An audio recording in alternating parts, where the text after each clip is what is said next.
Israel gave U.S. 2-hour notice before attack on Iran's Natanz nuclear facility. The decision reflected Prime Minister Benjamin Netanyahu's policy of keeping Biden uninformed of Israeli actions in Iran, sources told the New York Times.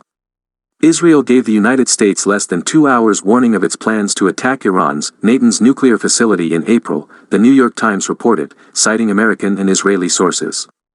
After the Natanz attack, CIA Director William Burns called his Israeli counterpart, Yossi Cohen, expressing concern over the snub, the New York Times reported on Thursday. Cohen said the short notice was due to operational constraints and uncertainty about when exactly it would take place. The reported move by Israel reflected then Prime Minister Benjamin Netanyahu's policy of keeping U.S. President Joe Biden uninformed of Israeli actions in Iran, which stemmed from a distrust of the current administration, sources told the Times.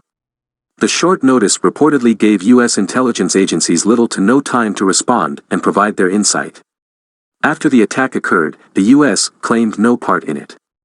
Iranian and Western intelligence officials said Israel was behind the April 11 attack on the nuclear facility, with Tehran describing it as an act of nuclear terrorism, but Israel has not claimed responsibility.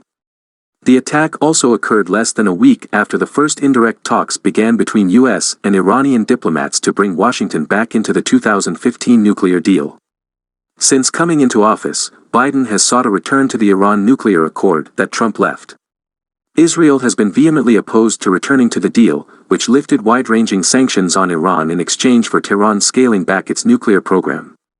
Israeli Prime Minister Naftali Bennett said his meeting with Biden, set for Friday, will be an opportunity to reset the relationship between the two countries and promised a more constructive approach. Ahead of his visit with the U.S. President, Bennett said he would present a new strategic vision on the Islamic Republic and added that Israel would continue covert attacks on Iran's nuclear program.